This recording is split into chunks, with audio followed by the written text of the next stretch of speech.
நான் உங்க அட்வொகேட் இப்போ என்னன்னு பார்த்தீங்கன்னா, நம்ம திருப்பூர் மாவட்டத்தில் ஒரு லேடி போலீஸு ஆக்சுவலி ஜாயின் பண்ண புதுசுன்னு நினைக்கிறேன். அந்த லேடி சொல்லியிருக்காங்க, நான் வந்து படித்தது நர்சிங்கு பழசு. அப்போ படித்தது இப்போ எனக்கு உதவி இருக்குது. இருந்தாலும் நான் போலீஸாக இருந்தாலும் அப்போ படித்த படிப்பு எனக்கு உதவி இருக்குது அப்படின்னு சொல்லி ஒரு ஆட்டோவில் போன அதர் ஸ்டேட் ஒரு ஒரு லேடிக்கு பிரசவ வலி வந்திருக்கு. பிரசவம் பார்த்துருக்காங்க ஒரு போலீஸ். எப்படி அப்படின்னு பார்த்தீங்கன்னா, இதில் வந்து ஒரு சில கும்பிட்டுங்க போலீஸ் எப்படி பிரசவம் பார்க்கலாம் அப்படின்னா, அந்த பொண்ணு நர்சிங் படிச்சிருக்காங்க சரியா. இப்போ போலீஸ் அந்த பொண்ணு தெளிவாக சொல்கிறாங்க, பத்திரிகைக்கு பேட்டி கொடுக்குறாங்க. என்ன அப்படின்னா, நான் படித்தது வந்து நர்சிங். அப்போ இப்போ போலீஸாக இருக்கேன் அப்படின்னா, அந்த அப்போ நர்சிங் விட்டாங்க பேசுகிறவங்களாம். எப்படி ஒரு போலீஸ் இது வந்து செட் பண்ண ஆளுங்க தான், ஆளுங்கச்சா கூட இருக்கலாம், அவங்களே செட் பண்ணி இந்த மாதிரி பொண்ணுங்களாம் நியாயமானதா? இப்போ டிஎஸ்பி பந்தாடினீங்களா, இது மாதிரி கூட சீக்கிரம் இந்த பெண்மணி வருவாங்க பந்தாடுறதுக்கு. பாருங்க எப்படி நீ பேசலாம். நல்லது பண்ணாவே நம்ம தமிழ்நாட்டில் பிடிக்காதுங்க. என்னன்னு பார்த்தீங்கன்னா, எப்படி நம்ம மயிலாடுதுறை மாவட்டத்தை சேர்ந்த டிஎஸ்பியை சஸ்பெண்ட் பண்ணாங்களோ, அதாவது எத்தனையோ காரணம் சொல்லிட்டு பேட்டி கொடுத்தாங்க பர்மிஷன் இல்லாமல், இதனால சஸ்பெண்ட் பண்ணுறோன்னு சொல்கிற ஒரு அற்ப காரணத்துக்காக இந்த பொண்ணும் கூடிய சீக்கிரத்தில் அந்த லிஸ்ட்டில் வருவாங்க. ஏன்னா நல்லது செஞ்சாங்கன்னா ஆக்சுவலி அதை பாராட்டி அவங்க மேல் அதிகாரிக்கு சொல்லியிருக்காங்க ஹேட்ஸ் ஆஃப். ஏன்னு சொன்னீங்கன்னா, நம்ம ஆல்ரெடி சஸ்பெண்ட் ஆன டிஎஸ்பியை மேல் அதிகாரி அப்படியெல்லாம் இல்லை, அதெல்லாம் தப்பு, அதெல்லாம் உண்மையை பொய்யான விஷயம், நான் பார்க்க அப்படின்னு சொல்கிறத விட்டு கூப்பிட்டு பாராட்டிருக்காங்க. அவங்களுக்கு ஆக்சுவலி அந்த பெண்மணிக்கு, அந்த பிரசவம் பார்த்த பெண்மணியும் சரி கான்ஸ்டபிள், அவங்களுக்கு லேடி போலீஸ் அவங்களுக்கும் சரி, அவங்க மேலதிகாரி அவங்களுக்கும் சரி ஹேட்ஸ் ஆஃப். ஏன்னு சொன்னீங்கன்னா ரொம்ப ரொம்ப நன்றி. அந்த மாதிரி சப்போர்ட் பண்ணுறவங்க ரொம்ப ரொம்ப கஷ்டங்க.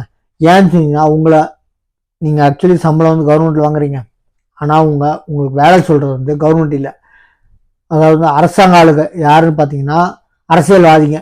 அவங்கள மீறி உங்களால் ஒன்று கூட பண்ண முடியாதுங்க. ஏன்னா அந்த பிரசவம் பார்த்த பொண்ணு சரி, அவங்களுக்கு மேலதிகாரி சரி, கூடிய சீக்கிரத்தில் நியூஸில் வருவாங்க. என்னன்னு பார்த்தீங்கன்னா, இவங்க எங்கள்கிட்ட கேட்காம பேட்டி கொடுத்தாங்க, அதனால சஸ்பெண்ட் பண்ணுறோம்னு சொல்லிட்டு அடுத்த லிஸ்ட்டில் அப்படி ஜாயின் ஆவாங்க. நல்லது பண்ணால் நம்ம தமிழ்நாட்டில் வந்து நிறைய பேர் அரசியல்வாதிங்க பிடிக்காது, நிறைய பேர் அரசியல்வாதிங்க நிறைய பேருக்கு பிடிக்காது.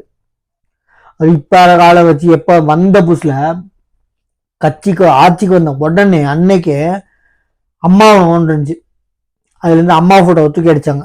செத்தவங்க அம்மாவோட ஆக்சுவலி ஜெயலலிதா எக்ஸிஎம் அவங்க தான் ஸ்டார்ட் பண்ணது.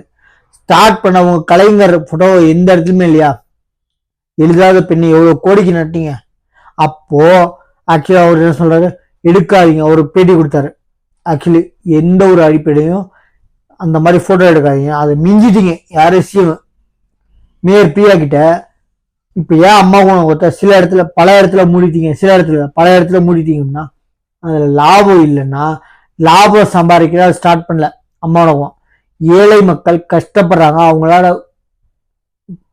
அதாவது கம்மி ரேட்டில் நாங்களும் கஷ்டப்படாமல் ஆகிற விலைக்கு டிவைட் பண்ணி கொடுக்குறது தான் அம்மாவோட. அதாவது 10 ரூபா ஆச்சுன்னா 10 பேர் கொடுத்தா 1 ரூபா. அது முக்காசு பேருக்கு முடியும். நிறைய பேர் சொல்கிறாங்க, நிறைய நாள் அம்மாவத்தில் சாப்பிட்ருக்கோம், சாப்பிட்டு இந்த நிலைக்கு வந்திருக்கோம் மேலே வந்தவங்களாம் சொல்கிறாங்க. அப்போது அம்மா எத்தனை பேருக்கு உதவி இருப்பாருங்க. அதே குவாலிட்டி இம்ப்ரூவ் பண்ணி 1 ரூபா, இன்னும் 1 ரூபா இடத்துல 1 ரூபா 2 ரூபா வாங்கிதுன்னா அப்போ நியாயஸ்தான். அப்போ சொல்லலாம். அதில் வந்து பேப்பர் என்ன சொல்கிறாங்க, அது லாபம் இல்லைன்னா, அது லாபம் சம்பாதிக்க ஸ்டார்ட் பண்ண பத்திரிகை நண்பர்கள் கேட்குறாங்க, பல இடத்துல க்ளோஸ் பண்ணிட்டாங்க அப்படின்னு. அது லாபம் இல்லை அப்படின்னா ஆளுங்க சாப்பிட்றதுக்கு வர மாதிரி இல்லை. அதனால 2 இடத்துல இருக்கிறது வந்து சென்ட்ரா ஒரு இடத்த பண்ணி 2 இடத்த கவர் பண்ணுற மாதிரி ஒரு இடத்த பண்ணிங்கன்னா நீ ஆட்சி. அதாவது உனக்கு செலவு ஜாஸ்தி இருக்கு, அதுக்கு அந்த செலவு பண்ணுறது கூட காசு வர மாட்டேன்னு சொல்றதை விட்டு தெளிவா என்ன நடக்குதோ அப்படியே சொன்னா நீ எப்படி ஓட்டு கேட்டு போலாம். நாளைக்கு ஓட்டு கேட்டு போறது ரொம்ப கஷ்டமா? நான் என்ன சொல்றேன், நாளைக்கு இந்த மேயர் பிரியா கவுன்சிலா கூட ஜெயிக்க முடியும்னு நினைக்கிறீங்களா? கல்ல ஓட்டு ஜெயிப்பாங்க, அது வருஷம் விடுங்க, ஏன்னா அந்த அளவு பவர் இருக்கு, பேக் சப்போர்ட் இருக்கு. ஆனா ஓட்டு கேட்டு போனீங்கன்னா நாளைக்கு என்ன பிரச்சனை வரும்னு யோசனை பண்ணிட்டு போங்க. நான் பிரச்சனை பண்ணுன்னு சொல்ல, அப்புறம் உடனே துண்டி விட்டீங்கன்னு சொல்லி என் மேலே கேஸ் போட்டீங்கன்னா பிரச்சனை உங்களுக்கு. யார் போட்டாலும் அவங்களுக்கு தான் பிரச்சனை, நல்லா புரிஞ்சுக்கோங்க. அதனால பேசுகிற உரிமை பேச்சு உரிமை எவனாலும் தடுக்க முடியாது. அதனால் எனக்கு உரிமை நான் பேசுகிறேன். நாளைக்கு போக முடியுமான்னு பார்த்துட்டு பண்ணுங்க. நான் போக முடியாது போகக்கூடாதுன்னு சொல்ல, போக முடியுமான்னு பார்த்துட்டு பண்ணுங்க வேலைகளை. லாபம் இல்லை அப்படின்னு சொல்லி பல அம்மா உணவகத்தை க்ளோஸ் பண்ணுறதுக்கு அது லாபம் சம்பாதிக்க ஸ்டார்ட் பண்ணல. அம்மா உணவகம் அந்த காலத்தில் எக்ஸிஎம் ஜெயலலிதா அம்மா எதுக்கு ஸ்டார்ட் பண்ணாங்கன்னா, முடியாத அவங்க காசு அவ்வளோ செலவழிக்காத ஹோட்டலுக்கு போக முடியாத ஆளுங்க அம்மா உணவகம் பண்ணுற செலவு பண்ணுறதுல டிவைட் பண்ணி எத்தனை சாப்பாடு செய்யணுமோ அத்தனை நாளில் கொடுக்கணும்னு போட்டாங்க. அதாவது 10 ரூபா செலவுனா அதை 10 இட்லி 10 பிளேட் இட்லியில் போட்டோம்னா பிளேட் 1 ரூபான்னு கொடுத்தா 10 பேர் போயிடும். ஒருத்தன் 10 ரூபா செலவழிக்கிறதுக்கும் ஒருத்தன் 1 ரூபா செலவழிக்கும் டிஃப்ரென்ஸ் இருக்குது. அதனால ஸ்டார்ட் பண்ணதான் அம்மா உணவகம். அதில் போய் லாபம் இல்லை க்ளோஸ் பண்ணுன்னு சொல்லிட்டு உனக்கெல்லாம் எங்கே இருக்க புத்தி? நம்ம சேனலை சப்ஸ்கிரைப் பண்ணிட்டு பாருங்கள். நம்ம ரொம்ப தேங்க்ஸ். தேங்க்யூ.